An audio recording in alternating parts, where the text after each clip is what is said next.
Bonjour à tous, j'espère que vous allez bien. Aujourd'hui, on prend un peu de hauteur. On se retrouve dans un lieu qu'on ne présente plus, le lieu le plus emblématique de la capitale, pour mettre en lumière le groupe Parnasse. Alors, en quelques mots, le groupe Parnasse est spécialisé dans le transport et la logistique. Il intervient sur l'ensemble de la chaîne de la distribution urbaine au flux longue distance. Avec ses expertises complémentaires, le groupe accompagne ses clients par des solutions sur mesure, fondées sur la fiabilité opérationnelle, l'exigence de service et une forte culture humaine. Alors, pour parler de tout ça, j'ai le plaisir d'accueillir Yasmine Tagmi, qui est responsable communication, Michael Machado, directeur de l'activité Dernier Kilomètre, et enfin Stéphane Gillot, directeur commercial. Bonjour à vous, comment allez-vous ? Bonjour, très bien. Je suis ravie en tout cas de pouvoir échanger avec vous sur ce sujet. Alors, avant de rentrer plus en détail sur l'entreprise, si je vous donnais une minute pour pitcher le groupe Parnasse, qu'est-ce que vous diriez ? Bien, le groupe Parnasse, c'est un accélérateur logistique qui intervient sur tous les domaines du transport, du poids lourd jusqu'au dernier kilomètre, et qui met à disposition des moyens humains et matériels. Parfait, c'est clair, c'est précis. Alors, pour commencer, le transport semble aujourd'hui un secteur crucial pour faire tourner le monde. Comment est-ce que vous défendez cette position ? Écoutez, le transport, c'est un maillon de la chaîne économique très important. C'est 1,8 million de salariés. C'est une voiture sur 4 à Paris qui fait de la livraison. La révolution d'Internet et le Covid a créé d'autres bouleversements qui font que ce domaine d'activité prend de l'ampleur de plus en plus. Comme l'a dit Stéphane, aujourd'hui, le e-commerce aussi a changé et a révolutionné les modes de vie. Actuellement, le e-commerce représente 2,4 milliards de transactions en France par an. Et c'est à peu près 75% des plus de 15 ans qui ont déjà commandé sur Internet. Donc forcément, tout ça a un impact aussi sur le transport et sur cette activité. Alors, vous pratiquez des métiers qu'on connaît peu et pourtant ils concernent la vie de chacun, le quotidien. Qu'est-ce que le grand public ignore le plus souvent ? Le grand public ignore, lorsqu'on parle d'e-commerce notamment, que pour un achat de la veille pour le lendemain, il peut y avoir 4 ou 5 ou 6 intervenants, et que c'est une chaîne logistique qui se met en place. C'est pas de la magie, quoi. C'est pas de la magie, c'est des hommes, c'est des Bien moyens sûr. humains et matériels, avec tous les impondérables qu'on peut connaître. Il y a quelque temps, on a connu un épisode neigeux en France qui est venu complètement désorganiser les plans de transport.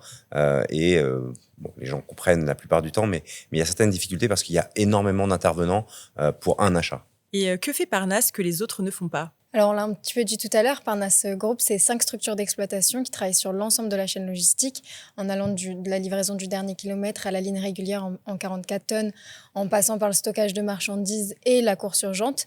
Mais Parnasse Group, c'est aussi 3 structures de services internes qui viennent soutenir toute notre organisation. Donc Parnasse Location, Parnasse Dépannage et Parnasse Garage sont nos structures de maintenance et de réparation rapides ou longues. Donc je pense que ce que fait Parnasse, que les autres ne font pas, c'est d'avoir une organisation interne structurée pour être aux côtés de nos clients 24 heures sur 24 et 7 jours sur 7. Et vous intervenez vraiment sur tous les maillons de la chaîne, hein, Sur tous les maillons de la chaîne logistique, oui, exactement. Et comment est-ce que vous réussissez à conserver une excellence opérationnelle quand on intervient sur tant de segments ? Avec 3 facteurs, comme j'aime bien le dire, et j'aime bien plaisanter avec ça, l'humain, l'humain et l'humain. Au moins, c'est clair. Nous avons mis l'humain au milieu de la structure. Pour nous, c'est le plus important. Il est vrai que les compétences, on essaye d'avoir de la compétence, mais c'est surtout le savoir-être qui est important chez nous, et un savoir-être qui est orienté vers le client et la satisfaction du client. Et comment est-ce que vous réussissez à maintenir la cohésion entre les équipes qui évoluent dans des réalités très différentes ?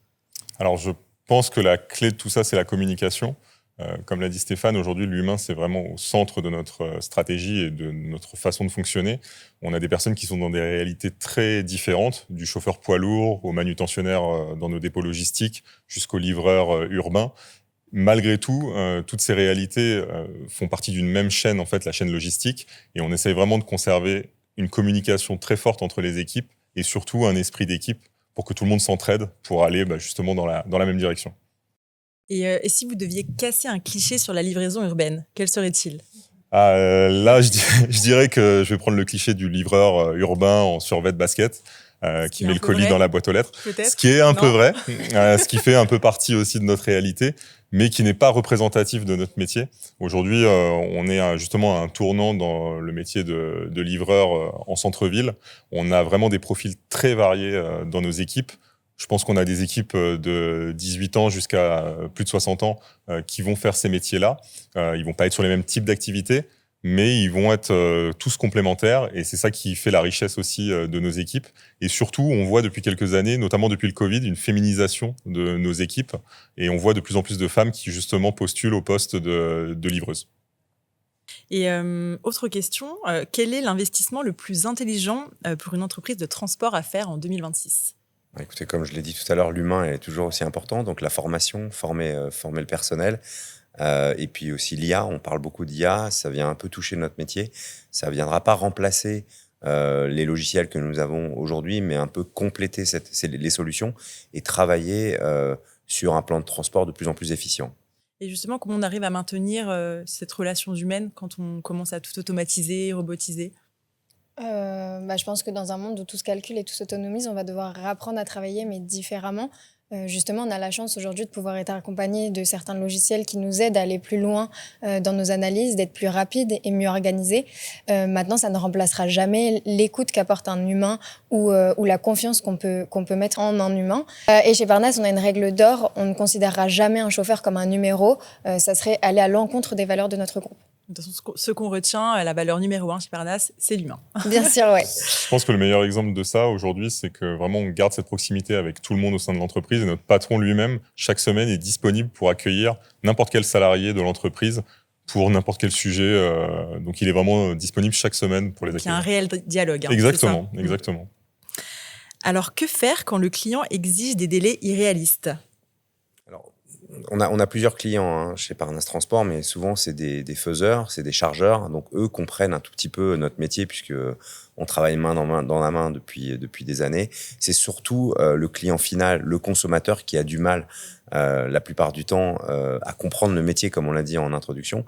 Et moi, c'est toujours d'être pragmatique par rapport à ça et d'expliquer que il y a des humains, il y a même du matériel qui peut tomber en panne. Et donc, c'est d'être toujours à l'écoute des demandes des clients, mais c'est surtout de leur répondre comment nous fonctionnons dans notre métier. Êtes-vous capable de présenter aux jeunes générations le transport comme un métier attractif ?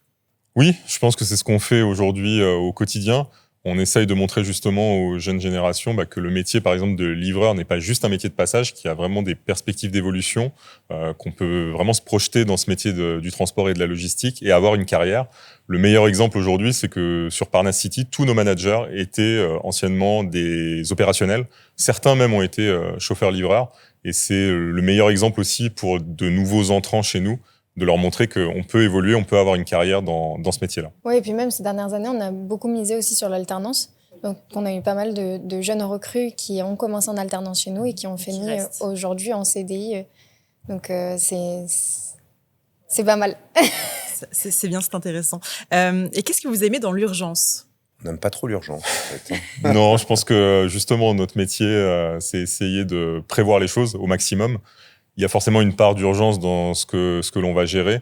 Je pense notamment, on en a parlé tout à l'heure, des intempéries qu'il y a eu il y a quelques semaines. Mais malgré tout, le cœur de notre métier, c'est prévoir les choses. Personnellement, j'avais beaucoup d'a priori sur le monde du transport avant d'y arriver. Je pensais que c'était gérer de l'urgence au quotidien. Et en fait, il s'avère que c'est beaucoup prévoir et gérer un peu d'urgence. Alors, on a une activité dans le groupe Parnasse qui s'appelle Parnasse Express qui gère l'urgence, où on fait du transport à la volée de choses très, très importantes, précieuses ou stratégiques. Et là, c'est une équipe qui gère de l'express et qui gère de l'urgence, mais c'est leur métier. J'ai une dernière question au sujet du nom de l'entreprise. Alors, dans la mythologie grecque, le Parnasse est cette montagne d'où les poètes reçoivent leur inspiration. Alors, qu'est-ce qui a inspiré le nom du groupe ? Alors moi, ma réponse, elle va être beaucoup moins glamour que ce que vous venez de dire. À l'origine, le premier siège social de l'entreprise se situait à Montparnasse, dans le 15e arrondissement de Paris. Donc ça fait sens, on a trouvé que ça sonnait bien, donc c'est pour ça qu'on a gardé Parnasse Transport. Mais nous, c'est Parnasse sans le E à la fin. D'accord. Mais dans les dîners en ville, on peut très bien expliquer que c'est dû à la philosophie, quoi. Oui, c'est plus poétique. Ouais, c'est un petit peu... Alors, on va passer à la partie jeu. La partie oui-non. Donc, je vous pose une question, vous me répondez par oui ou par non avec une petite justification. C'est parti ? Alors, première question. Le groupe Parnasse se sent-il une responsabilité dans le contexte de crise climatique ? Alors absolument. Je pense que dans le métier dans lequel on évolue, c'est obligatoire. Et d'ailleurs, on a un objectif d'ici 2027 à avoir une flotte 100% verte chez Parnas Group. Cela prouverait de notre ambition à faire et du transport de qualité et respecter l'environnement. Les plus belles missions sont-elles aussi les plus simples à mener ? Alors non, je pense pas. En général, les plus belles missions sont celles qui nous ont demandé plus de concentration, plus d'organisation. Donc je dirais que plus c'est challengeant, plus on est content quand on réussit. Et c'est ça qui fait que la mission est belle. Vos clients comprennent-ils le coût réel du transport ? Oui, puisque nos clients sont des grands comptes et ils connaissent tous le coût du transport, même si dans la mutation écologique, on a dû imposer et démontrer certains coûts supplémentaires. Cette problématique vient surtout du consommateur final qui est derrière son ordinateur et qui n'a pas vraiment envie de payer très cher sa livraison, même si elle vient de l'autre bout du monde et qu'elle est livrée le lendemain à 6 heures. La polyvalence de votre flotte est-elle complexe à gérer ? Non, parce qu'on a mis en place des moyens comme Parnas Garage qui nous permettent, en fait, avec nos spécialistes, d'avoir un service continu tout au long de l'année. Et non, pas du tout. Le vélo cargo est-il vraiment un levier stratégique ? Oui et non. Je dirais qu'il est nécessaire aujourd'hui, notamment avec les évolutions dans les centres-villes. Malgré tout, le vélo cargo tout seul n'est pas la solution. Il s'inscrit plutôt dans un plan global avec d'autres moyens de livraison. C'est une option, tout à fait. La ville idéale pour Parnas City existe-t-elle déjà ? Non, et je crois qu'elle n'existera jamais. C'est plutôt à nous, en fait, de nous adapter justement aux contraintes des différentes villes en France et dans le monde. Le bon client est-il simplement un bon payeur ? Non. Le bon client est celui qui a la notion de partenariat plutôt que la notion de sous-traitant dans nos métiers. L'automatisation totale des camions autonomes, par exemple, est-elle un fantasme ? Non, c'est une part de réalité, puisqu'aujourd'hui, des constructeurs travaillent déjà dessus et des solutions existent. Malgré tout, ça remplacera jamais le livreur. Aujourd'hui, des livreurs à nous montent des machines à laver et les installent chez les clients. Je pense qu'un camion autonome le fera pas tout de suite. Ça, c'est sûr. La formation en interne, c'est d'abord pour fidéliser les chauffeurs ?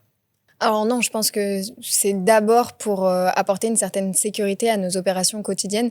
Un chauffeur a quand même plus de 4,5 tonnes dans les mains, donc ça nous assure une sécurité opérationnelle constante. Parnas Garage abrite-t-il des héros de l'ombre ? Alors oui, bien sûr. Ce sont celles et ceux qui font que tous les jours, nos camions peuvent rouler en toute sécurité. Et ça, 7 jours sur 7, et même, on pourrait dire 24 heures sur 24. Donc bien évidemment que oui. Et enfin, dernière question, peut-on faire du transport de qualité sans une vision long terme ? C'est impossible pour nous. On est obligé de s'inscrire dans la durée à partir du moment où on parlait du facteur humain. Lorsqu'on investit dans du facteur humain, lorsqu'on investit sur du matériel, obligatoirement, on est obligé de se projeter sur des années pour avoir les résultats. Et on termine cette émission avec un QCM.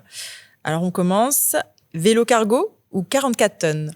44 tonnes. Vélo cargo. Réactivité ou prévisibilité ? Prévisibilité. Vitesse ou précision ? Précision. Digitalisation ou capital humain ? Capital humain. Capital humain. L'humain, évidemment. Culture d'entreprise ou conditions de travail ? Alors, je pense que dans notre culture d'entreprise, on a à cœur la condition de travail, donc les deux. Bien joué. Faire confiance ou inspirer confiance ? Inspirer confiance. Assurer le coup ou improviser ? Assurer le coup. Vélo électrique ou musculaire ? Je vous invite à livrer à Annecy en vélo musculaire. Donc vélo électrique. Faut être sportif. Équipe ou équipement ? Ah, une équipe bien équipée. Ouais. Ah, bien vu. Autonomie ou partenariat ? Partenariat. Ouais.